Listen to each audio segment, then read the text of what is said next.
Oh, from New York, New York, you are listening to Extra Time, driven by Continental Tire. From Kansas City, I am Andrew Wiebe with my partners in soccer, David Goss, Charlie Davies, Chuck D. Big show, 3-show week for us this week, guys.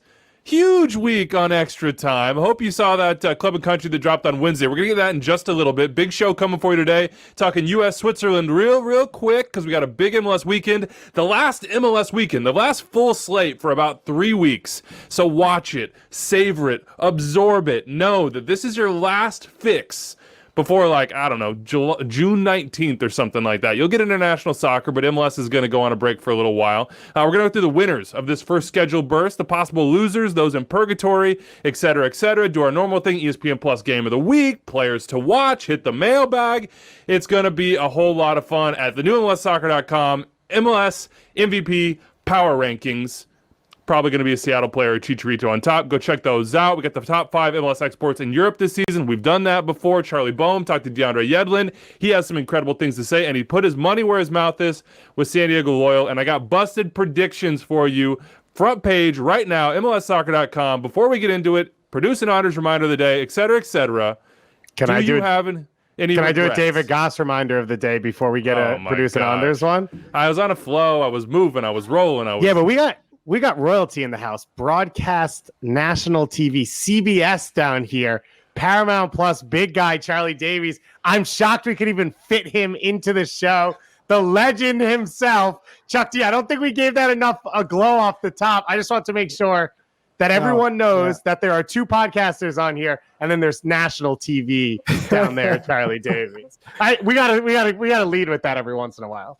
Yeah, no, you guys are awesome. You know, I've loved working with you, and I love being on. As the he show, leaves us for. I was gonna say, what is this? Is this a goodbye? You're like, this sounds like a wake. He's like, look, it's been amazing to be here. I've learned so much. What he's trying to say is the group chat is dead. He's got better versions to talk to. Hey, you guys are gonna be great in the future, and like, I'll be listening. You know, I'll be supporting you, all right. But like, I got Gooch, I got Clint, I got the big dogs out here. I'm here to stay. Lock him in. We're going to get on that in just a second. First, though, regrets. Do you have any? Because I went through like all my predictions from beginning of the year, and we kind of do this on the show every now and then. We roast each other about what we said in the past. We all know what predictions are in MLS. It's like boredom, harmless fun, and then self-aggrandizement, where we're just like, yeah, we know what's going to happen in this really predictable league that is Major League Soccer. Do you have any regrets right now, Charlie? Are you thinking like, dang, man, I wish I wouldn't have said that? Probably not. I feel like I'm pretty good when it comes to predictions. But I will say I think I put too much stock in TFC. I thought they were going to be better than they are.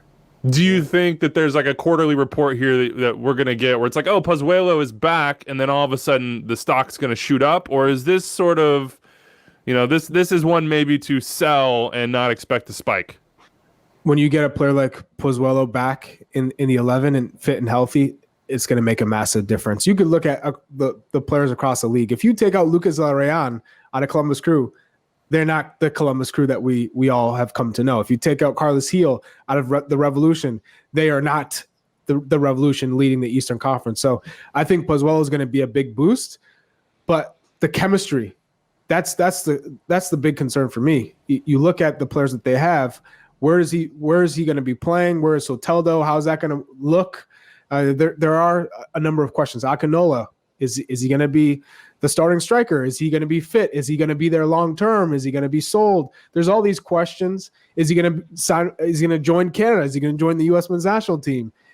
You don't know from this team what you're going to get. So I am concerned just as far as will they be a top team, or are they just going to kind of fizzle out? Yeah, concerned. But as far as regrets go, no way. Not Charlie. No regrets. Dave, are you going to go that same route? Or you have something eating at you? Way. No, I've got like 80 that I've done wrong. I think the big one for me is Minnesota. I had them second in the West. MLS Cup contender. I had Reynoso for assist king. I had Ramon Abela in my conversation for newcomer of the year. Yeah, I got all of that wrong. That was a massive miss. For sure. Angelo Rodriguez 2.0. Oh, He said it. We're going to talk about them a little bit more. We're not dentists, lawyers, or doctors, but we know a little bit something about MLS. I think. I don't know. I think there are a lot that we could dig back into, and maybe it's just like that excitement of preseason and also trying to extrapolate what happened in 2020 in this weird, bizarre, never to be replicated time into 2021.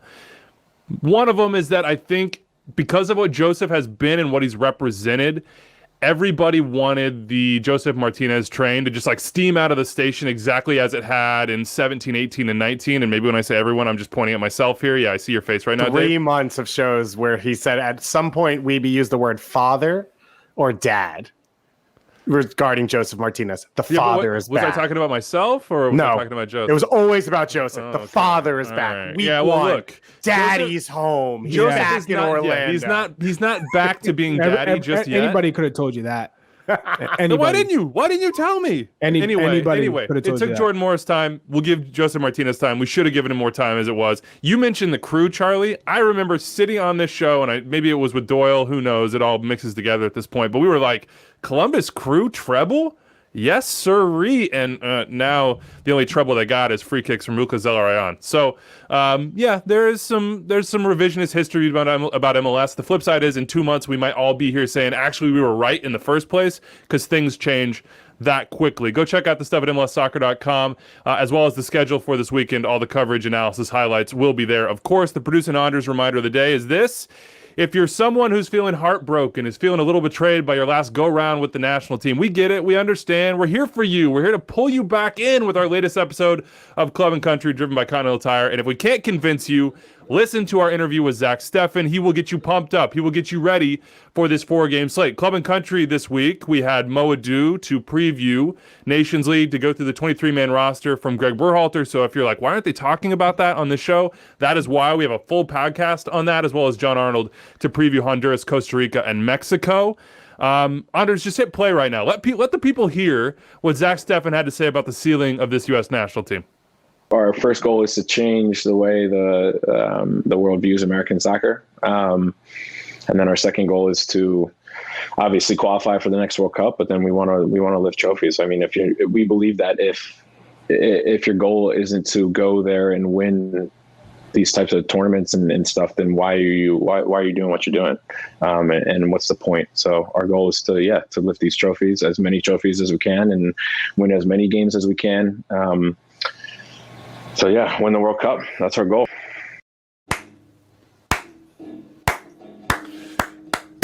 Yes. I've not properly been like excited about this. Like on the show, I think we had to move it on. We're like, okay, we got more show to do. But like that is music to my ears because, Charlie, it mixes two things. It mixes sort of like the humble aspect of we know there's work to do and we're doing the work, but also the confidence, the just like screw what the world thinks side of it, screw what Jurgen Klinsmann thought X number of years ago, and why not us? Why not us? And that's what U.S. national team fans want, and I think that's what these young players are quickly realizing, which is we can play at the highest level, we are playing at the highest level, and why can't what we do at our clubs, what we do in our lives outside the national team, translate into the national team when it feels like a brotherhood, when we're together, when we have chemistry? Like, we should all be excited about that. We should celebrate that quote. I thought Zach said it so well, and I just haven't had a chance to really get jacked up about it. So I wonder what you feel about that as a former national team player, as someone who went out and beat the likes of Spain and scored at Azteca, in case somebody forgot about that. Like, how does that make you feel? Should I do a stanky leg right now? Should I get up and do it? Yeah, I'm excited for this group. They know the task at hand, and that is kind of reestablishing what the U.S. men's national team means in CONCACAF. Reestablishing the ideas, the principles on the pitch, but also for the fans, the expectations. This is a talented group, no doubt. The most talented group we've ever had. When you look at all the players playing in Europe, 9 players played in Champions League. That's incredible. I remember when I was playing, it was like 1 or 2, and you're like, yeah, we got 1 player in Champions League. Bees, baby. DeMarcus holding it down. We have 9. And 2 in the final, and 1 who's most likely going to play. So you that's which will be a first. It's just incredible. So I think when you look at that, it's now translating to the U.S. men's national team in playing an international competition, which they don't have experience in. The grind, going to Mexico, going to play Azteca Stadium, going to Honduras. Like those competitive environments, you've experienced it at Champions League, but now when people are playing for their families, for their lives, what does that look like? When you're playing on pitches with the grass up to your knees and waterlogged and you can't play how you normally play, not using that as an excuse because both teams have to play on it. So going out and getting 3 points and now inspiring the country because you're inspiring that next generation to play the sport. So a lot rests on their shoulders and they know that going into it. So I'm pumped because it seems like they're ready to handle it. Everything in me wants Pulisic to score in the Champions League final, and then they come to the U.S. and they smoke everyone in Nations League final, and we have a great Gold Cup, and we go into World Cup qualifying high. Everything in me wants that, and I'm ready for it. I think we all have to remember everything Charlie just said, which is none of these guys have done this at an international level. This is the most talent as we've ever had. The expectation from everyone is that we are going to be Brazil in World Cup qualifying, and that's one, never going to happen because that's not the nature of CONCACAF, and two, it's not going to happen with this group this cycle because no one has been there. And I've said this a couple times. When Charlie came through and Josie came through and Michael, they had Bocanegra. They had Tim Howard. They had Dolo. They had guys who had been there to help in those tough moments. That really doesn't exist. It's John Anthony Brooks, and that's basically it in this group. So I'm super excited for Christian. And Christian, but he was 17 and it didn't go well. He's never really succeeded there before. Like he's never been a part of this is how we do it. In a collective sense. For sure. Yeah. Individually, I think he was very good in those moments. But yeah, it's the collective that matters, and I think that's what Stefan is saying too. I like the confidence. It feels impossible, like Placid felt impossible. No, I just like the idea of why not us? Why not us? We have so much work to do. We know we got to get that work done, but why not? And it is the closest we have ever been to when things get right, we are in that conversation. Where in the past it was, okay, if we have a good tournament and everything falls our way, maybe, obviously, if Torrensson Frings gets called for a handball, we're close. But this is like, we are legitimately part of that conversation if we're healthy and get going. But I think it's going to be more of a struggle this year than people anticipate based off the way the talent looks. And I don't want to like have to explain things anymore where it's like, whoa, yeah, we tied 1-1 against Guyana, but we're working on a 3-man back line. Greg's not had his players. This is new. This guy's never played it before. I don't want to do that anymore. I think we're going to have to for a few more months, but I hope I'm wrong, and I hope they throw it up to Obi Toppin. He dunks on someone's head, and we're all back. Knicks, baby. Just got that in there for you. Yeah, I was waiting. I was like, when is it going to be? Is it going to be? I figured in the first 5 minutes that we would get there. It took about 10 or 12 to get to that I'm point. like Julius Randle, baby. I take the first half off, but I'm all good second half. You know, we're going back to the A. We're going back to the A, all right? Nah, I'm just kidding. I'm messing with you, man. But look, Greg Berhalter did say in a really wonderful interview with Bobby Warshaw, who we know that everybody who listens to this podcast loves, adores, will just consume anything he puts out. A great interview, that this is the time to win. All that like experimentation, all the can the 3-man backline work? What's this tactical setup look like? How are we going to be able to play against these different opponents? Like, that's what they've been building towards. Now it's time to win. That's what they will be judged on. The coach knows, the players know, the fans know, and let's have fun with it. It might not be perfect. There are going to be bumps in the road, but it's all about that payoff in the end, and we hope that payoff is something special. It's going to start in the Nations League. It's also going to start against Switzerland on Sunday, 2 p.m. Eastern, ESPN Unimas Turien. It's a little bit of a different roster. We get to see Daryl Dike, baby. He wasn't on the 23. We went through that with Mo, so we won't belabor the point here. What do you want to see in this game, Charlie, as you look forward and think about what Switzerland in this friendly can tell us? Well, one, Switzerland are a quality side. So I'm looking forward to this group of players being tested in Europe against a quality international side. That's one. Two, I want to see them be aggressive, have the creative ideas that we've seen with Serginho Dest against Jamaica, and put that into play against a Switzerland, a team that's going to be very difficult to break down. They play with a 3-man back line as well, a 3-4-3 type of situation. How does that look like when Greg's playing a 4-3-3 or a 3-4-3? So now you're playing against in a new formation against a quality team.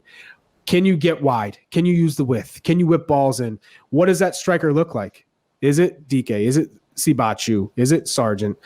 Figuring out how these guys move forward, and I want to see those ideas in the attack. So can I just I'm going to offend someone here, and I don't really care. Not what we're doing because we don't care about this result as much, but there is not a more soulless national team in the world than Switzerland. I've been to 2 Switzerland World Cup games, and I despise everything they stand for. So I would love to beat them in this. There's not a national team in the world that plays exactly at their level. They don't play below. They never play above.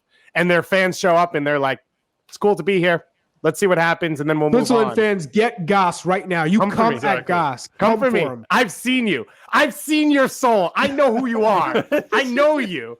But at the same time, incredibly talented roster, fantastic center backs. It sounds like they'll play 3 in the back. Xhaka, obviously, Shaqiri, maybe the best goalkeeper in the world in summer. So this is a huge test. They're going into Euros. This is great for this U.S. team. I'd like to see DK and Hoppy because they won't be on the Nations League team. I don't know if that's the way this plan works or if it's we need to get the minutes for these guys to pretend it's the European game before they travel back. I'm not sure how that'll all play out, but a lot of excitement for like the guys we don't know. And then a lot of excitement to see, is Tyler healthy? Yunus Musa again. I love watching that guy just play. And Valencia have been rough this year, and it's awesome to watch him in our midfield. It feels like, and I'm just extrapolating here based on what Greg has said and sort of trying to predict what will happen, that you're probably right, that this game will be one that they use sort of in that prep environment of like, okay, we're going to mix it up, but maybe Sargent gets the start because we're trying to replicate what will happen in World Cup qualifying where you assume he starts for his club, but also because you haven't seen, again, all these players together very much, so every opportunity to get those reps is extremely important, and you got to get them right before you go into a must-win game against Honduras in Nations League, because you got to win that game to go play Mexico, to lift the trophy, to do the things that they're saying that they want to do, a.k.a.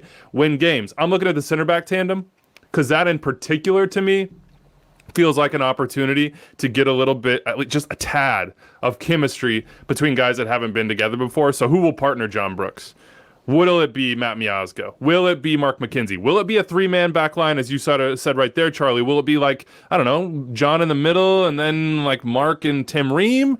I don't know. I think this game will tell us some things, but at the same time, I wouldn't read too much into it and say, okay, that's the way for the future, because there will be some upheaval in the way this roster shakes out as well as the 11s shake out. So tune in 2 p.m. Eastern, Switzerland, U.S., ESPN Unimas, today in. After that Honduras game, we're still working out the details for you. There will be a live Club and Country React. I think it's going to be me, Doyle, and Dave probably. We tried to call Charlie. We hit up his agent. His agent was like, man, bro, what are you talking about? His agent's like, cool. Plus. So what network is this on? He's like, he's like, one of your guys' name's Clint Dempsey? I don't think so. I don't think so. Which NFL games are you showing this year? Because I only appear on NFL networks. Before we get to MLS, we got a lot to talk about here, Hollywood Charlie. Down here. We haven't really dug into Clint with you. Everyone is very excited. Clint is the draw. No offense to you, and Gooch, and to Mo, and everybody. It's Clint. You haven't seen him. Mm-hmm. He's been on a boat fishing. He hasn't been in a studio talking about soccer, let alone talking about the national team. What should we expect from Clint Dempsey on TV talking about this U.S. men's national team? I think you're going to get a raw Clint Dempsey, a Clint Dempsey that's not going to hold back. We've had a lot of conversations. He's super excited. I don't think the media has gotten a chance to really see what Clint Dempsey's about. He's been, pretty straightforward. He doesn't really go into depth when it comes to breaking down games, what his perceptions are with certain players and tactics and philosophy. And he's gonna be able to kind of break things down from his perspective, using his experience and walking people through what it's like to be a Clint Dempsey in Fulham, to be a Clint Dempsey at Tottenham in a World Cup, those expectations. I think that's what people are super excited about, because you've never heard Clint talk about the game and break it down the way he's going to with our crew. And, those are two guys, Aguchi Onyewu and Clint Dempsey, that I got to share a locker room with. They were like big brothers to me. They both, kind of welcomed me with open arms. They were the ones who were pushing me in training. Those are the guys that I spent the most time with off the pitch. So I think when it comes to, working with Clint, Gooch, Mo, and, the kind of brotherhood that we've had throughout my whole career, it's just going to make for something that's really authentic and organic because of that, because of the nature of our relationship. And then Kate Abdo, who's just as good as they come when it comes to hosting. She's like, your Javi. Like, she's pulling the strings. She's the conductor. Like, hey, let's go this way or let's go this way. And I think that's what's so great about this crew. So I'm pumped, and I'm telling you right now, I haven't seen Clint this excited. Maybe since he scored, back-to-back goals at the Confeds Cup in the semifinals and finals. So he's excited to get back into the game. So this will be a great opportunity, and then we'll get him on extra time, right? For sure, sure. The afterthought. Let's do it. So Charlie, I was just going to throw this out there because I know you're competitive, so I'm going to challenge you here because there's no way Gooch listens to this podcast, so it'll be fine. I'll give you 1 point for every language you can get Gooch to speak on these broadcasts. What does he speak? 4 languages? 5? Fluent in French, Spanish, Portuguese. Got to be Italian in there. I mean, what was he and Zlatan going back and forth about? Well, they speak English. Oh, that's true. He's also fluent in English, so that's 4 at a minimum. Yeah. And I'd say he's pretty decent in Italian. Okay, so 5. If you can get him to speak 5 languages, I'll give you a point for every language. At some point, at least one phrase on the broadcast, I'll give you something at the end. If Kate Ack was the conductor, Charlie, what instrument are you playing in the symphony? Ooh, saxophone. Oh, a little jazz, a little soulful. Yeah, okay. Oh. Charlie's really happy with that. Yeah. I feel really good about that choice. All right. Really good. Let's talk about Major League Soccer because, as I said, this is sort of the last hurrah for a couple weeks. Until like the 3rd week of June, there's not going to be MLS. There is one game, I believe, on the 12th, and that's SKC Austin FC. So you have like this little smidgen. But you don't have the full slate. You don't have the weekend. You don't have all the games, the main line to talk about. And that's what we do best on this show, I think. So let's jump right into it. And let's talk about the big winners of this. I'm going to call it a schedule burst because it isn't like a third. It's not even a 4th of the season, I don't think. It's just this like first little taste that we've had of Major League Soccer, of some normalcy as we see fans come back into the stadiums, as we see these teams together not dealing with, and that's not universal, remember, because the Canadian teams are, some of the circumstances they had to deal with in 2020. Dave, who are the winners for you of this first little burst of MLS in 2021? So obviously Seattle being in first place, but when I thought about this and you look at the schedule this weekend, my 2 big ones that stand out are NYCFC, who play at 5 p.m. national TV, and then followed up by the LA Galaxy in the Cali Classico. NYCFC and LA Galaxy, to me, had a lot of work to do to start this season, and they've both hit it. For NYCFC, I knew they'd bring pieces in eventually. The family is too big for them to not get there, but they had to keep their head above water until these reinforcements came in, and they've done more than that. So Hebert's coming back. Maxi Morales is on his way. Now Talis Mango, and then Thiago Andrade as well. So now you're starting to get into a spot where this roster looks like the NYCFC that we've been comfortable with over the last few years. And they were able to stay in the playoff race and maybe even a supporter shield conversation until they got there. So this has been huge for them. And for the Galaxy, no team in MLS needed a bigger reset to start this year. Everything emotionally has gone right. The points are there. Now you've got a chance to bring in a few players. It sounds like some of these guys from France, they think are starters in Sega Koulibaly and Rivason at defensive midfield. And Sebastian Ledet's going to be away with the national team. He'll come back. Kevin Cabral's not in yet. And yet you're still sitting so high in the Western Conference. So these, to me, I had expectations for other teams that have done well. But for 2 teams that I was unsure of, these are the 2 that have shined so far. It's funny to me with the Galaxy. We joked about this on Twitter Spaces on Tuesday. It was Dave and I this week, and we had some audio issues, so we weren't able to get to the top 10. But it was an awesome show. We had a ton of guests. Really got a lot of insight into everything going on in MLS. But League 2, man. Jovan Kirovski's like, you know what? I want to spend my time in the French Riviera. Like, why don't we just go scout France? Like, that is where they're going, and we're yet to see whether those players are all going to pay off. Hell, we're yet to see if some of those players are going to get here and play anytime soon because there have been some visa issues for some of them. But yeah, it was emotional for the Galaxy. And that's kind of where they started, and the results helped it. And now you start to see some of those results evolving. They're huge winners. NYCFC, I agree. When Ronnie Dyla came out and said, we don't have the players, I thought, that's a bad sign. Like, for that to happen publicly, that's a really, really bad sign, but it's been slow. It's been steady. They've gotten the results they needed. They're right here. Charlie, what are LAFC, though, for you? because you mentioned it, Dave, this double header on Unimas Tudi and Twitter. It starts at 5, it goes to 7. You have Vela, then you have Chicharito, both sides of LA. Shout out to the TV ratings on that one. What are LAFC? Are they winners? Are they losers? Are they in purgatory? Where are they at? For me, they're in purgatory. You have Carlos Vela, who hasn't been fit and healthy this year, and he's arguably the best player when he's fit and healthy and in form and happy, right? Happiness is a big thing with him. Being in LA, being in touch with the fans, and him and Bob Bradley being on the same page. You feel like right now he's not healthy, he's not injured, but he's not happy, and he's not fit. So you need him at his best for LAFC to be at their best. Atuesta, was he going to be, sold this summer? His contract was coming to a close. He re-signs. But I think the plan was always selling him. And everyone has their eyes on him, from South American clubs to European clubs. And then Diego Rossi, who has been producing, who has been scoring, but we haven't heard anything as far as top clubs in Europe saying, we have our eye on him. We're coming for him this summer or the next summer. We haven't heard anything about that. So we don't know what they're trying to do. The goalkeeper situation, they finally tried to figure that out with Cisniega. Vermeer's back in Cincinnati, which is also a shock to me, considering his limited success in Major League Soccer. Would you call that fitting? I would call it fitting with Jaap Stam. But for me, the goalkeeper position is not something that you can rest your laurels on if you're LAFC. I think you're still trying to figure that out.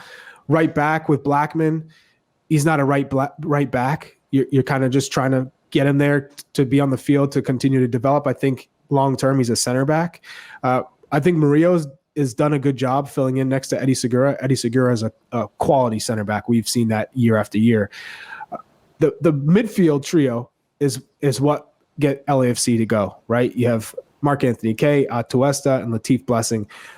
When they're on, it's beautiful. The ideas, the combinations. Have they been on to you though? They have not. Yeah, it hasn't been. I think we got spoiled, right? Like we came to see LAFC through 2019, sort of like those were the goggles that we were wearing. We're like, okay, this is how it's always going to be. Here's the heights that they reached, forgetting that most teams in MLS, when they reach those heights, find it incredibly hard to keep it. Yeah. So for me, that's the concern is LAFC have not been what we thought they were going to be. Does it just come down to Carlos Vela being healthy? Is it that simple? Or is there a lot more that's going into it? Like I said, the back line, the keeper, not having the confidence in your keeper, not having the confidence in your back line, although they've only given up 7 goals. They're one of the best defenses so far in the Western Conference. And Cisniega's been fine this year. He's been better than he's ever been, and he's been better than Vermeer was. But not stellar. No. Not stellar. And 7 goals for, that's the concern. Yeah, absolutely. I agree with what Charlie said. I think we've said it. They're not a team that's flowing right now, and they're a team that they've done that better than anyone in MLS history when they're on. So there's still a gap to go for them. This is a fascinating matchup to me because everything those center backs struggle with, Tati Castellanos does well. Like his ability to come back into the play if he needs to, but also spin off and stretch that back line, can also hold the ball under pressure, but can dribble you if he sees an opening. Like he is a massive threat to this LAFC backline, especially when they're going to throw numbers forward, which they're going to do. So it's a really interesting one. To the right back convo, Kim Moo-won still got called up for Korea. So that's how valuable he is to that national team. And he has played like 14 minutes so far this season. So the expectations are high there, and they're just hoping he gets healthy. Yeah, we'll see what happens. I'm hoping as well, Tom Bogert reporting this, that maybe Tice Magno could play in this game. He says he's not, quote, 100% the new young DP for NYCFC. Bro, come off the bench and meg someone. Exactly. Yeah, why then not? You could go back out. You don't even have to play anymore. We get 5 subs now. He says this game's about happiness, so make yourself happy. Make us all happy. Let's see it in LA, man. This is why you're here. A little samba for you, Take that Vasco da Gama swag and bring it. I will say this. So I've had a lot of soul searching. We talked about MLS predictions over the last few months. You're always soul searching. You're an introspective guy. I still can't explain to you why PT Martinez didn't work in MLS. Everything about his resume said guaranteed success. Oh, I'm pretty sure I know why. Frank de Boer. Really, you see that with every player across the world. if they're in a bad situation with a coach who's not playing to their strengths, what tactics, philosophy, formation, whatever it is, they're never going to be the same. You're not going to get what you had before. So that's exactly why it happened. So I still think that there's question marks around players that come into this league from outside this league, whether it's Europe, South America, Asia, Africa, whatever. It'll be interesting to see the guys that have come in from Brazil, right? You've got Gregory, you've got Caio Alexandre, mainly in Soteldo and Thales Magno, to learn about, because to me, Brazil's the best league in the Americas. Brenner as well. Yes, yeah, of course. And Magno, I know, is coming from the second division. But like, to me, Soteldo's a home run. There's no question. This is a guy who's done it for Venezuela in Copa Americas. He's done it for Santos in Copa Lib and Serie A in Brazil. So it'll be interesting to me to see how all these guys settle in over the next 18 months, how long it takes, what really matters in terms of fit, and what guys can do in this league based off what they've done in other leagues. I just want to shout out David Lee and NYCFC. Yeah, I mean, but with Magno, remember, they're in the second division now because they got relegated. Like, he was playing in the first division. They got relegated, but that's part of this and why you have to give props to NYCFC for being ready, for understanding that Vasco da Gama had a situation where they had to sell the dude. So be the team that comes in and get him. Show him that he has a path forward. But they also, I think, know that he's a little bit raw. Like, he's played a ton of games. He was one of the youngest, like, debutants for Vasco. But the production level hasn't necessarily been there. So that's the next step for him. That's what he's coming to MLS to do, to be the guy in the final third, to execute in that way. We'll see if he can do it. We'll see if he makes his debut this week. And it's a great back-to-back on Saturday. Anonymous. Tune in. And Twitter, of course, Twitter, you can watch in English for free. So tune into those. Both sides of LA should be really, really fun. We talked about winners there, and I just sort of like was sitting here waiting for somebody to say it. And so I'll just say it. Philadelphia Union. It's been a little bit quiet for defending Supporters Shield. But they're our only hope, our last hope in the CONCACAF Champions League. They're waiting for those semifinals, trying to peak and move on in that sense. But they're also a team that sold 8 figures worth of players, sold 2 best 11 players, and then I would argue are as good as they were last year. Is that too much? Is as good as 2020 too much? I know that 11 points from 7, they're third in the East, but they've been balancing CCL when other teams haven't, and they've done it better than other teams have. Yeah, I mean, it's like, they had this extra load on their backs. They weathered it. They carried it up the mountain. And now it feels like getting Corey Burke back, seeing Jamiro Montero thrive once again. I mean, having Kasper Shabilko be that 16-esque goal scorer that he was. Having, Glesnes fill in the back line and thinking, okay, this is not a huge downgrade. Charlie, give me the eyes. You don't think they're as good as they were last year? I think regardless, you have to say they're defensively. Defensively, they are not. They are not. Jack Elliott and Jacob Glesnes do not cover for what was left when Mark McKenzie went over to Belgium. They just 5 goals in 7 games, Charlie. That's all they allowed. Because of Andre Blake. Andre Blake can only go fine. for so long. Yeah, that's great. But Andre Blake can only be so good for so long. At some point, it comes down to your back line too.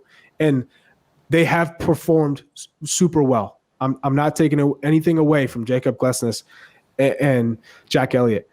But what I will tell you is they are not as good without Mark McKenzie and not having someone else come in, because Mark McKenzie could also recover. He had that recovery speed, which neither of them have. So when they do press high, and I don't think they've been as aggressive as they were last year. And Brendan Aronson was fantastic.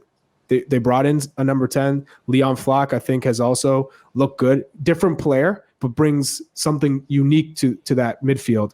And I do think bringing in a new DP right now has to get his fitness up to par and being kind of in tune and learning the tendencies of everybody. But attacking wise, in Corey Burke, they get back. They're just as good, if not better. But defensively, they have not filled the void yet of Mark McKenzie. All right. Look, Philly giving us a great matchup across conferences. Let me just throw that in because they got Portland coming to town. We don't get many of those this year because of the way the 2021 schedule is set. So you should definitely check it out. 7 p.m. Eastern, Philly hosting Portland on FS1. What are you going to say, guys? The only thing I was going to say is I think it's a big performance for them because Yeah, Weeby, you're asking, well, why not? Why are they not as good as last year?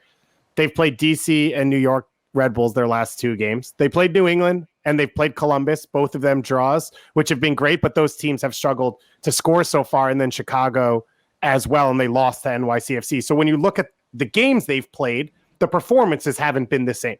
It's not the same team. And so right now they're 4th in points per game in the East. I think that's fair on who they are, and I think that's probably where they sit right now, which last year they were the best team in the league. I don't think they have the same ceiling with this group, to Charlie's point, unless Gazdag hits in a way that I don't anticipate and brings a whole new element to this team.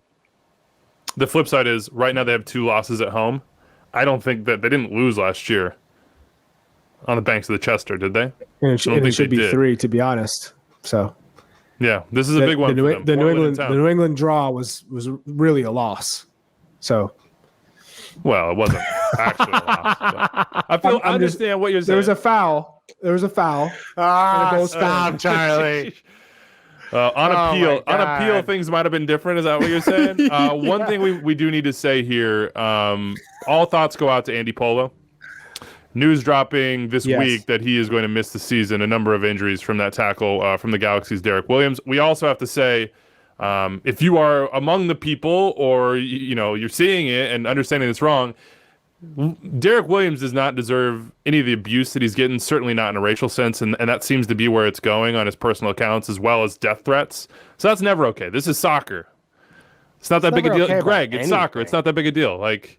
It was a bad tackle. Bad tackles happen. He will pay for that in the sense that he will probably have a suspension that goes along with that.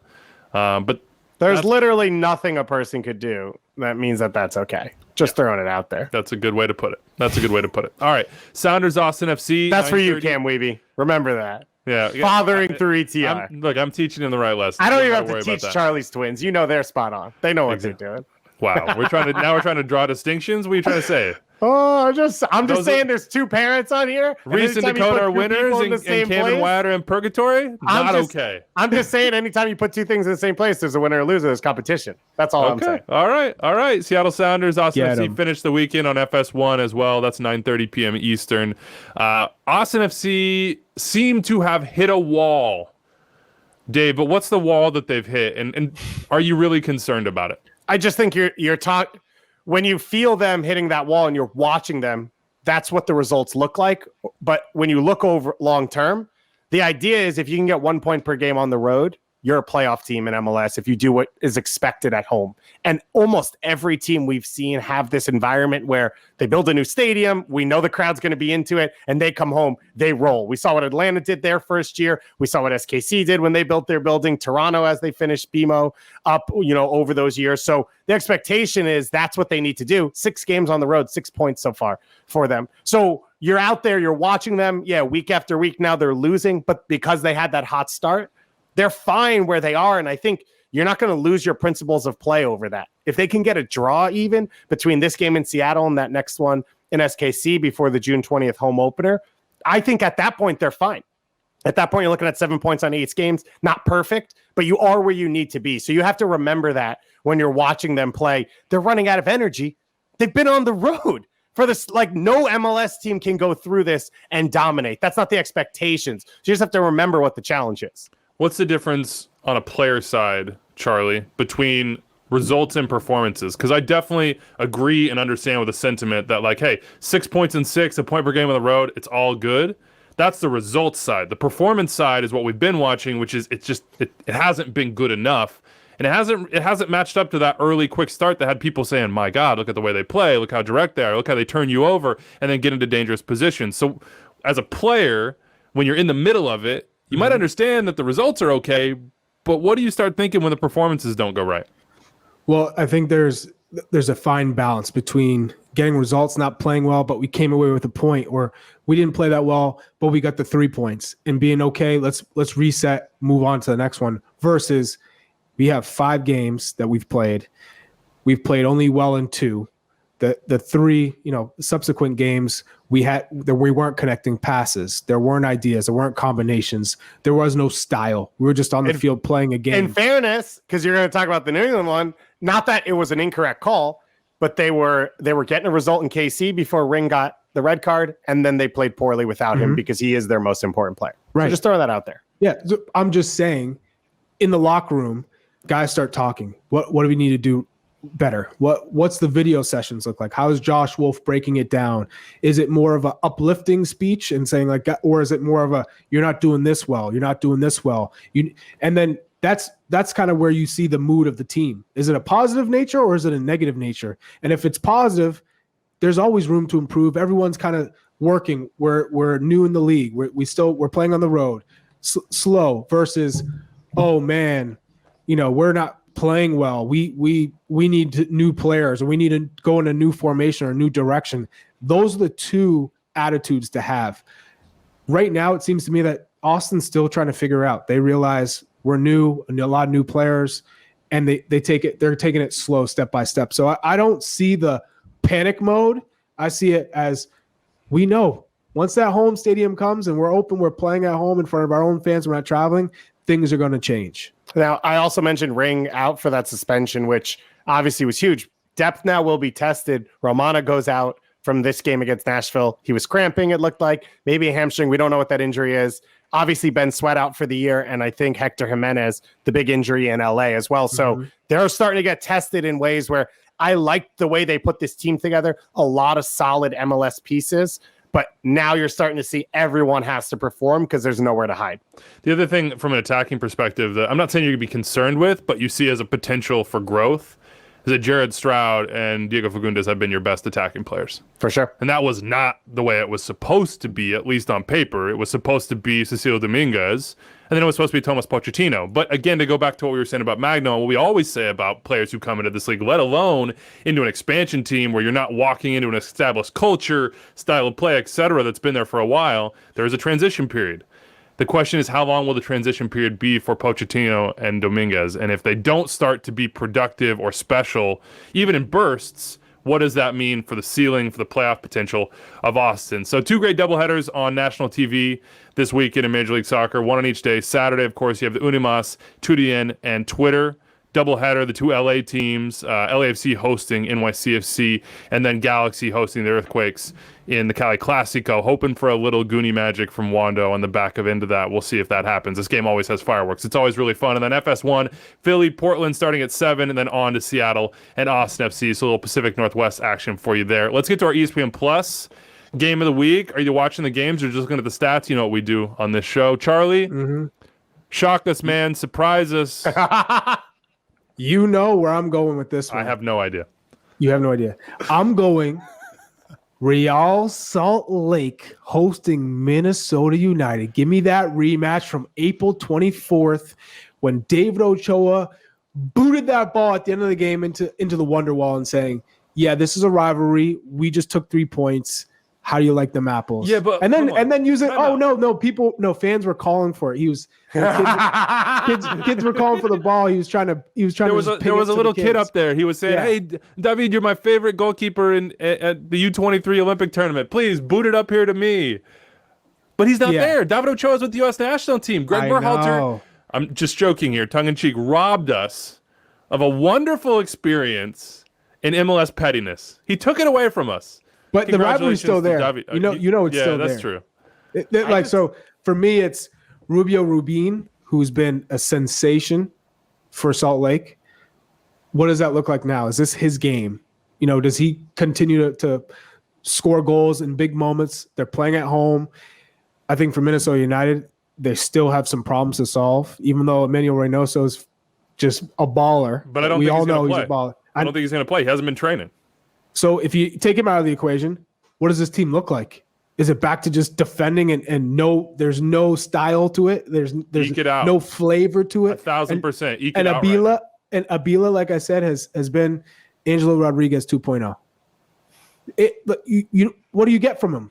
You maybe get him in some good spots like Angelo Rodriguez, but there's no production last week. This isn't Carlos Tevez, So for me, this Minnesota team, we know they're talented. We know they have a lot of great pieces, but they are not playing anywhere near their potential. So who does that come down to?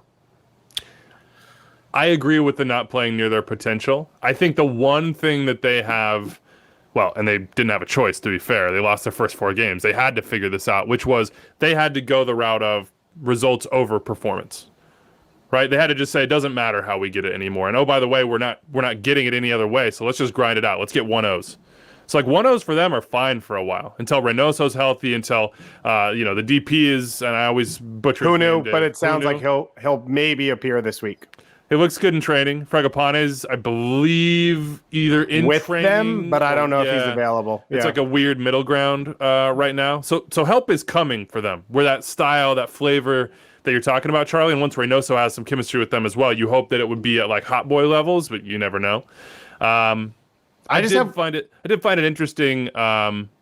We don't know. Is Adrian Heath listening or is he not listening? He's going to catch what we said on social media. He says he doesn't pay attention to social media. Oh, he pays attention. Giving it to him. Somebody's feeding him the highlights somehow. I just want to say to Adrian, I understand what you were saying, man, about the dentists and the lawyers and the doctors and how nobody questions them. We got to workshop that analogy, because like you can hire and fire all of them, and there's like regulatory boards and stuff. You can lose your license. It's not exactly a like for like. So just throwing that out there. Just workshop that analogy. I just have one thing to say to Charlie, because I think this is the first time I've ever heard Charlie be excited about RSL. So I just want to give him this. If you believe, then just stand up on your feet. We're here for RSL. Here at the riot, the battle has begun. We're here for RSL. I missed the day. Shout out to Ben Bear of like having a couple beers and then just impromptu singing the. It was that. It would be that. It would be fire, fire, fire. Yeah. All we're missing is Brian Dunseth just making an appearance. For like sure. Mr. RSL. Like, Dunny's still crying about David De Gea. And speaking of that, Brian Dunseth is on the line right now. Dunny, welcome to X. No, I'm just kidding. He's not. Really, what I'd love to see from RSL is that they're scoring goals left and right, and I'm having a great time just watching them score goals. And I think they're the best team in the Western Conference. Watch out. You missed that Dunny appearance is sponsored by Credit Federal Union #1 of Salt Lake City. That read is the longest read in the world. I cannot tell you how happy I am that Manchester United lost, because Dunny has been giving me stick for 2 years now with Arsenal. 2 years. And I knew he was going to be dancing and rubbing this in. And I said, yeah, I sent him a nice little text right after that loss. I said, oh. Charlie, let me help you remake Arsenal. Nice is the 4-letter word that I would use for what that text contained. Charlie, here's how you remake Arsenal. Mark McKenzie on the back line, Daryl DK up top, pull Brendan Aronson into central midfield as like a number 10. Mm-hmm. You got a whole new team. You're welcome. Yeah, that'll definitely get us to Champions League for sure. Oh, Europa Conference. That's what everyone's gunning for. My ESPN Plus game of the week, we're throwing it back to the old days. I'm in Kansas City again now, so it's got to be Sporting KC Houston. Back in the day, back in the Dom Kinnear days, this was a hot rivalry. It was a lot of fun. I'm not saying it's back to those points. Kalen just picked his head up hearing this. I know, game. He was like, what are you talking about right now? The Dynamo did not like me in those days. I asked a lot of questions about Kai Kamara. Anyway, Kansas City's second in the West and Houston are fourth. So you have, at least on the results side, on the table side, a little bit back from those days. And I think it's probably been, since like 2014, since we were talking about that with the Dynamo and Kansas City up near the top of the Western Conference. It's a big test for Houston. Sporting KC seems like they're starting to find their form. And any chance you get to watch. Yeah, but Houston beat them. Yep. I know. Just that. That's what I'm saying. There's an opportunity for Kansas City back at home to like pull it back. And this is the thing about Houston too. Did you ever see them looking at their season? I'm looking at the table. I'm like, are they really fourth in the Western Conference? This is about the time that it's like playing mind Twitter games with me. And Tim Parker sends out and we took that personally. Yeah. Meme. So I don't think Peter Vermees can be talking trash about Houston. I'm just saying, with results and how they played this year, you would never think that they would be fourth in the Western Conference at the moment. This is fun too on a manager level. Tab Ramos and Peter Vermees go way Jersey, way baby. Back. Yeah, way back. So someone's gonna bring the tailored ham. This should be a really fun one. What's your ESPN Plus game of the weekend, Dave? I think it's got to be Columbus-Toronto, since no one else picked it. It was, two of the teams in the race for Supporter Shield last year. Some really good matchups. We already talked a bit about Toronto. Obviously, Columbus are still trying to get their feet under them, but I still think the results they've gotten basically out of Zelarayan is enough as they get everything together. And then my guy Atiba Hutchinson just out there in Turkey. I like that. Did I say the wrong one? You went with the other Atiba. Yeah, you went with the other Atiba. So Atiba is running for. That's a perfect way to describe this podcast. Is that you tried to go Atiba Hutchinson and you went Atiba Harris, and it was like not weird for anybody, and we all knew show what that's you were called trying him to Bright say. DK for 18 months. That's funny, man. For a while. Shout out to Bright. But Atiba Hutchinson out in Besiktas won a title. Kyle Larin, I think 23 goals in all comps for Besiktas, which is awesome. So shout out to come to Besiktas. And then now Atiba's just getting quoted being like, Richie's good. Richie should come here. I've talked to them about Richie. So it feels like it's done because if Atiba's in, then it's over. And congratulations to Richie Larea. Nice. This should be a fun one. What would you say? Charlie's never going to let me live that down. No. What would you say, Charlie, real quick? Columbus in this first burst. Winners, losers, or purgatory? Purgs. Purgatory for sure. You don't think losers? No, I think purgatory, just because when they get Kevin Molino healthy and fit, I would even throw in you start getting some of the younger players, Aiden Morris, some looks. The midfield has looked sometimes strong, but not like we saw last year when they're at their best with Nagby and Artur. Yeah, Artur. wrong. No, Aiden Morris tore his ACL. He's out for the year. What? Not Aiden Morris. They have Liam Frazier now. No, that's not who I'm thinking of. Your guy from Wake Forest. Yes. Parente. Yeah, Isaiah Parente. I love what I've seen from him. There's an ACC guy in there somewhere. Yes, ACC guy for sure. I think you have to push. You have to push this team a little bit more, and they're capable of great things. But what I saw against New England, I was kind of dumbfounded because Jossie Zardes maybe touched the ball 6 times. He wasn't used effectively. Wasn't making those deep runs. They were dropped deep. So, like we talked about last year, can Caleb Porter just get this team to get in the playoffs? After winning MLS Cup, we've seen him the following year struggle. Is that come down to just motivating the guys, pushing the guys? Is it just a complacency? What is that?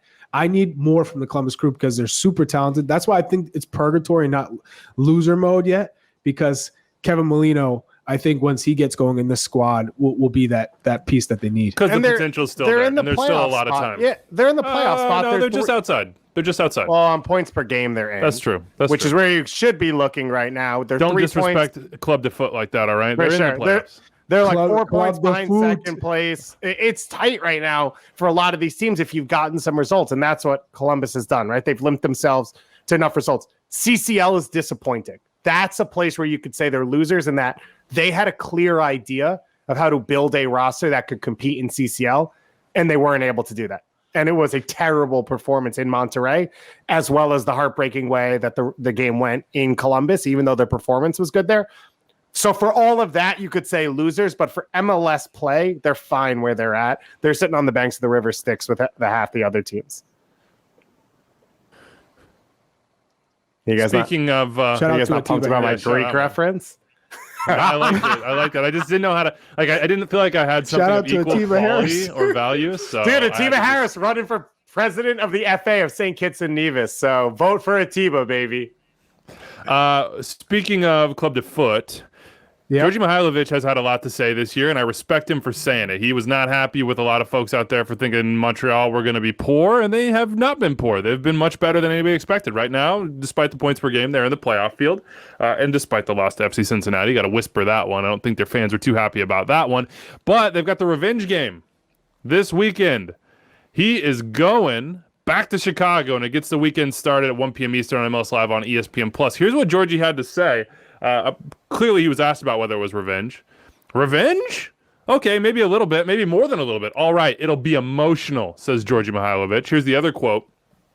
You want to know what I really told my dad when he said, it's just another game for you? I said, Dad, you don't understand. It's not just another game. It's the fire. It can't just be another game. That's impossible. Just another game? No way. All that happened to me with the club, how it ended, it cannot be just another game. I know it. You know it. Guys on the field know it. And fans know it. I'm going to give everything I've got Saturday to make the point.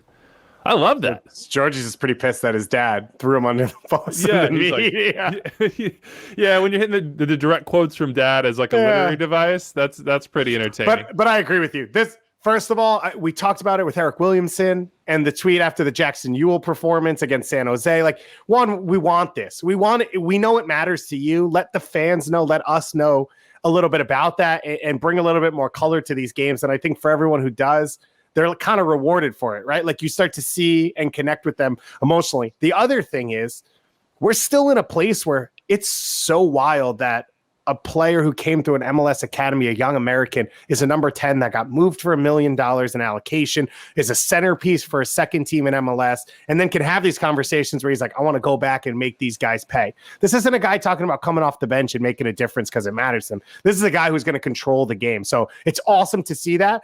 And I think he knows he's in an uphill battle right now. Greg Berhalter likes him, but a lot of players have had some time while he's been out with injuries to make their case for the U.S. national team. And Djordje needs some big games. This is a huge opportunity, as he says, going to Chicago with everyone watching, everyone talking about him, to show how he's developed. And I think he has. I think he's been good this year. I think he's been a true number 10 for them, where he's active. He gets around the attacking third. He's always an option for players. Now you start to see a couple goals from him. So this is a huge one. And I'm excited that he's into it.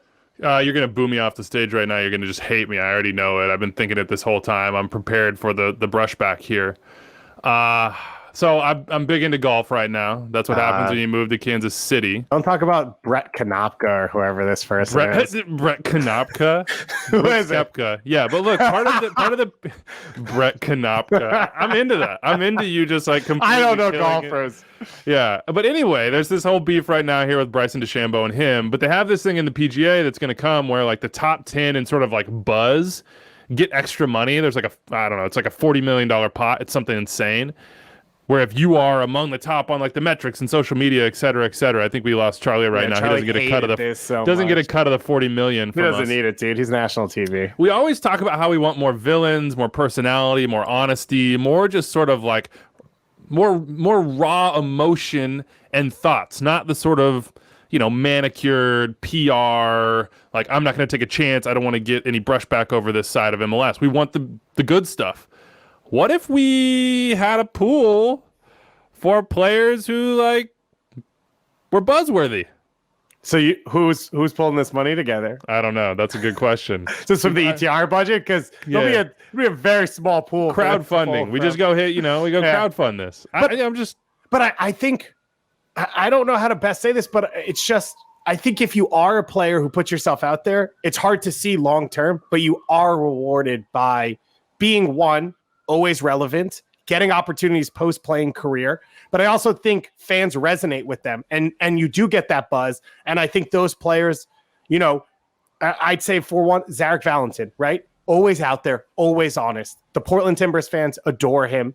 He's a huge part of Houston. And I think he gets mentioned more often because of his ability and his willingness to be open and be in the media and all those things. To be a person. Yeah. To be more than sort of a caricature of a soccer player, you know what I mean? Of just like the tough game for us, we're on to the next one. Yeah, and I think when we reach out for interviews, we look for those people who have talked in the past and are willing to talk, right? And we're going to talk to Eric Williamson in the future when we can, and Jeremy Abobasi as well, because those are guys who are open and honest and willing to talk about what's going on with them. And so I think there is like that level of it works for some guys. It doesn't work for everyone, because it's not everyone's personality. And if they're uncomfortable, they're not going to play well. They're not going to be at their best. But Charlie was an outspoken player, and now it helps you transition into that other side. So I think there is those benefits for a lot of players, but we also then have to We got to be okay with letting some stuff go. We can't like slam guys for something they said 9 years ago over and over again, which I think we're both at fault for. Yeah, we'll take some mea culpas on those as well. But we love to see it from Djordje. Miami DC, another good one this weekend, just because you just don't really know what you're going to get from either of these teams at this point. But there is some news around DC. Edison Flores reportedly out with a hamstring injury for 4 to 6 weeks. It's been a really I don't say this lightly, like a disappointing time in MLS for him so far for a lot of different reasons. Injuries, I think, being primary among them. He had a really devastating one last year that kept him out for a long time. So you hope for Flores' sake he can get back healthy, be a part of what Hernan Losada is building, and fulfill some of the potential that we saw when he signed from Liga MX. One of the things that's tough about that real quick is he's been phenomenal for Peru, and I think he's still, because of his performance there, he still would have been a starter this summer. That's for Djordje right there. And so it's tough because I think that could have kind of given him a spark to go back with Peru over the next month and a half, get some good playing time, get confident again, come back to DC. So it hurts because he wants to represent his country. It hurts because they need him.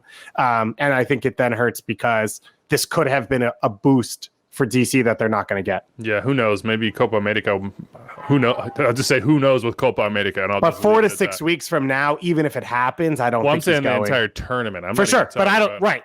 I don't think if they play anything, he's going to be involved. Yeah. Oh, by the way, you heard him say that's for Djordje. That's because the Montreal jersey in the background of Dave's setup here just TFC dropped. Still hanging on. Yeah, it's hanging on by a thread. Yeah, 85 degrees and humid. That's what happens. Yeah. Well, it's the same in Orlando right now for them, too. Here, let's get out of here and see if Charlie ever gets back to us. The internet. You think it was Dakota or Reese that kicked it out this time? I don't know. Probably pulled that cord on him. Yeah.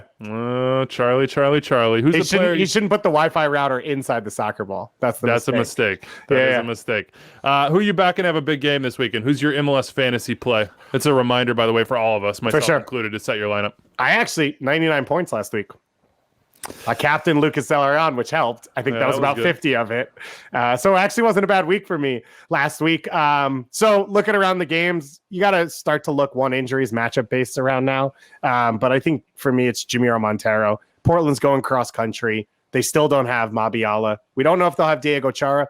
I think Portland's good enough to get a result in this game, but I think there's going to be opportunities for Philly to take advantage offensively.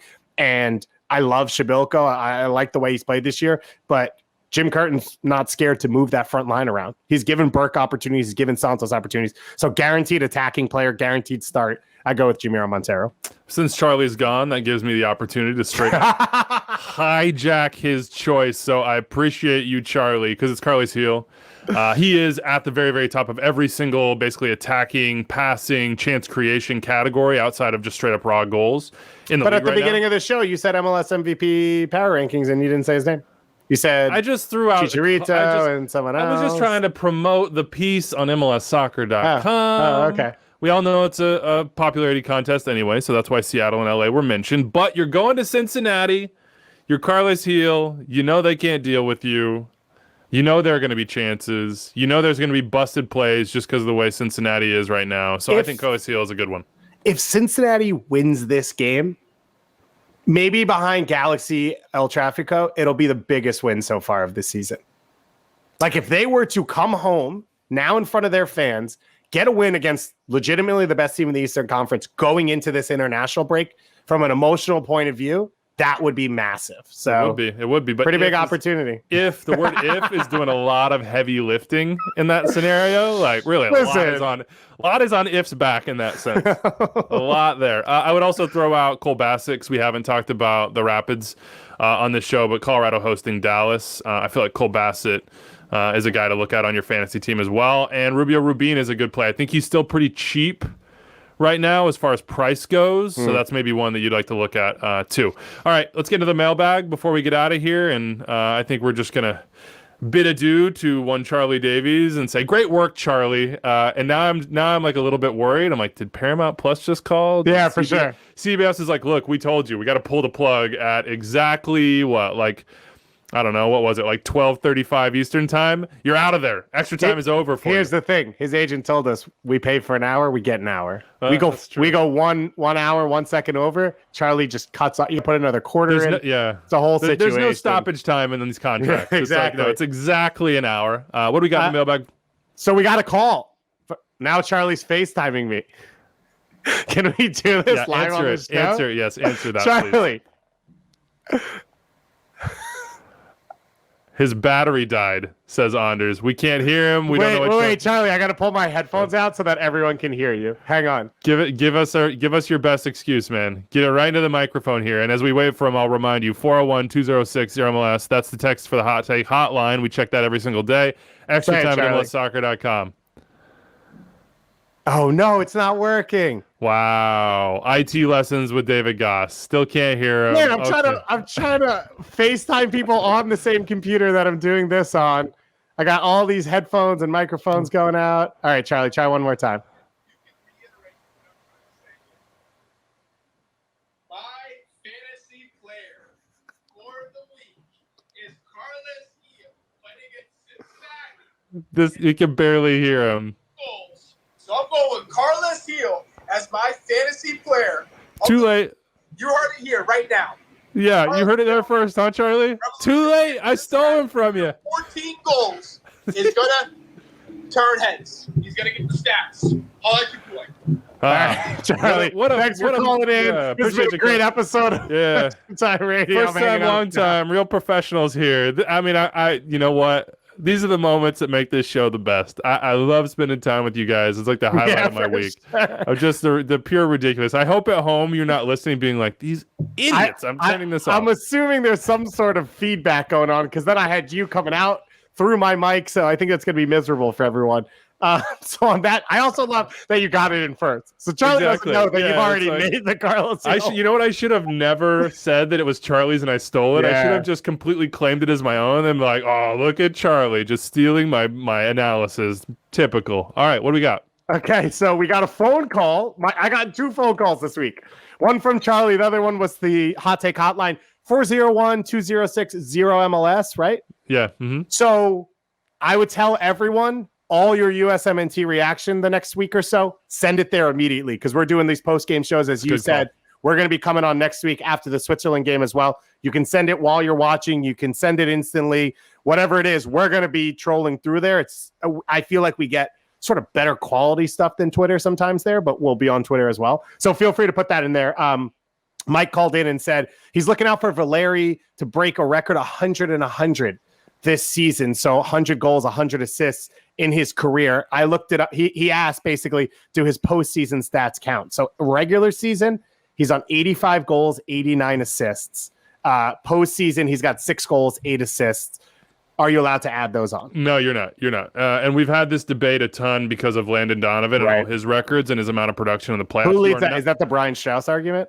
Is he the one? He's the one who's most I believe so. That. Yeah, I believe so. But I get what Brian's saying and everything that Brian says, I respect. But I just don't think in this sense that, and this is going to sound stupid, but, Roger Maris hits X number of home runs. Are you going to go look in the postseason and add those on? No, there's a certain aspect to everybody. You know the Roger Maris story with the asterisk?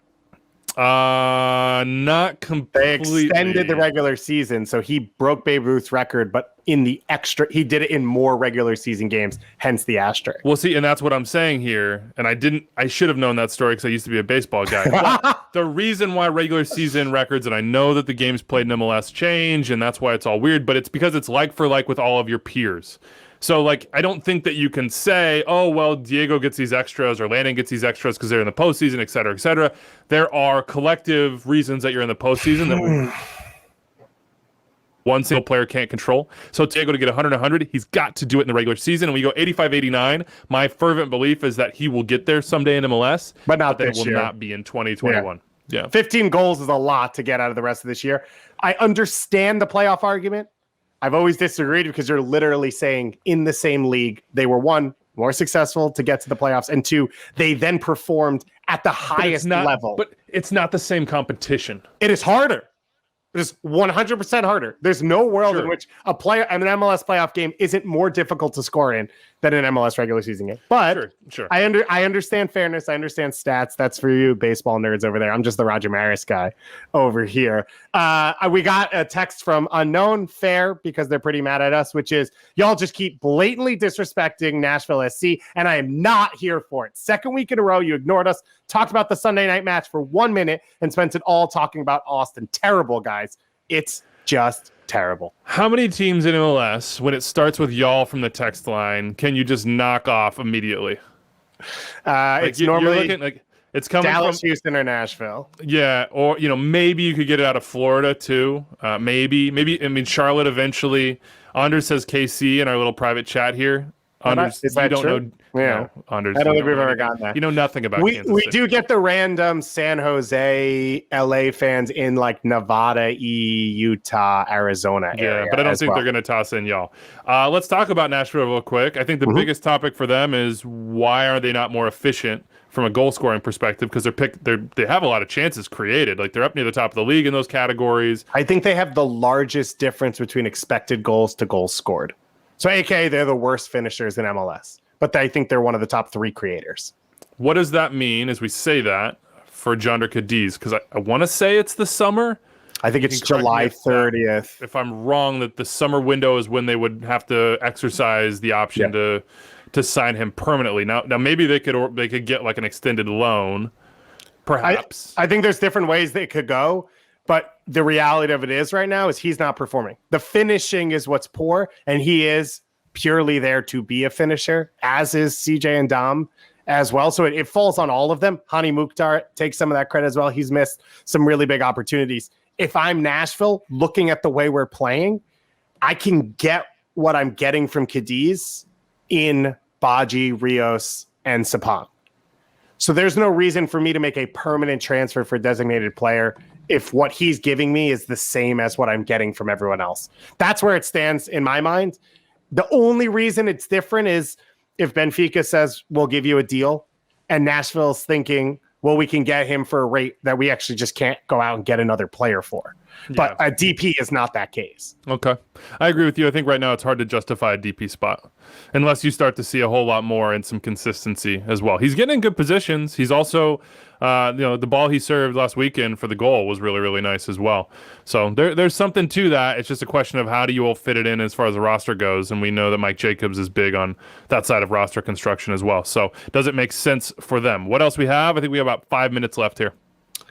We got an email here from Jim McCullough about the Powerball podcast with Nick Fershaw. Yeah, so if you didn't see that, Nick produced for MLS Works as part of Soccer for All month a couple years ago, actually, in 2019, a really amazing podcast about Powerball in Colorado, and I think the Rapids helped by buying one of these incredibly expensive Powerball wheelchairs for a kid out there, and it's about 20 minutes long. It's a really easy listen. Nick is a better podcaster than we are. I'm just gonna say that. Like, he produces a podcast called Paternal. It's what he does full time now for a lot of different organizations. But it's like, you listen to NPR and you're like, good Lord, that is some incredible production. They're mixing in Nat sound and his voice is velvety. It's a really, really awesome podcast on that side, but the content itself is inspiring. So let us know what Jim say here. I guess I was. So he said, I never knew the Powerball existed before the episode, and it very much sparked my attention. We have a daughter with cerebral palsy, and finding out options for her are my priority right now. I have since been in contact with Seattle's Adaptive Sports and have just had my first Zoom call with them. I'm looking forward to getting involved in my local organization and help provide alternatives for other kids. I was happy to learn in my meetings that the Rave Foundation is trying to put together a clinic this coming summer to help with the awareness of power soccer and goalball in the Seattle area and with Seattle Adaptive Sports. I'm happy to have an avenue to become more involved in my community. And it was this episode that caused me to reach out and show some initiative. So thank you. It's a little awareness like this that helped get messages out there and build the communities that we have. Your avid Sounders fan, Eternal Blue Forever Green, Jim McCullough. So that's awesome to hear. Shout out to his daughter. Shout out to everybody in the Seattle area and all over the U.S. and the world that are providing these opportunities for kids and adults. That is one of the best emails we've ever gotten. Yeah, for sure. That really makes me happy that just a little thing like throwing up a podcast from Nick, a spectacular one at that, on our feed led to something like that will change a family, that will change a little girl's life as well. So that's going to be it for us right here. You know how to get at us. We're going to, I believe, be with you, of course, next week, but you'll remember Monday is Memorial Day. So we are going to do the show on Tuesday. So if you're looking around your podcast feed being like, man, where's Extra Time? It's 5 p.m. Where's this thing at? You'll see us on Tuesday. In the meantime, you can go back and listen to Nick's pod as well as Club and Country. I think we're going to do a little special look back, as we sort of done in this one, on what's gone on in the season so far. Look at our preseason predictions, stuff like that. So if you have preseason predictions you're looking back on of your own, ones from us you want to slander, or just in general, what you've seen from, the season so far, or questions you have going forward, send us that, because I think we're going to load it all up next Thursday and dig into it. Yeah, and we'll obviously be talking about everything going on in the international game. Nations League. I think Euro rosters are going to start to come out, and MLS names will be on those. Yeah, I think while we record, Charlie will be on a private jet. So again, the internet might fall out, but we'll see what happens. Well, it's Hollywood, baby. Not for Paramount Plus, but for Extra Time, possibly. Just kidding, Charlie. We love you, man. All right. Big thanks to him. And of course, thanks to you for listening out there. Enjoy your weekend, everyone. The last one for a while with that full MLS slate. We will see you on Tuesday.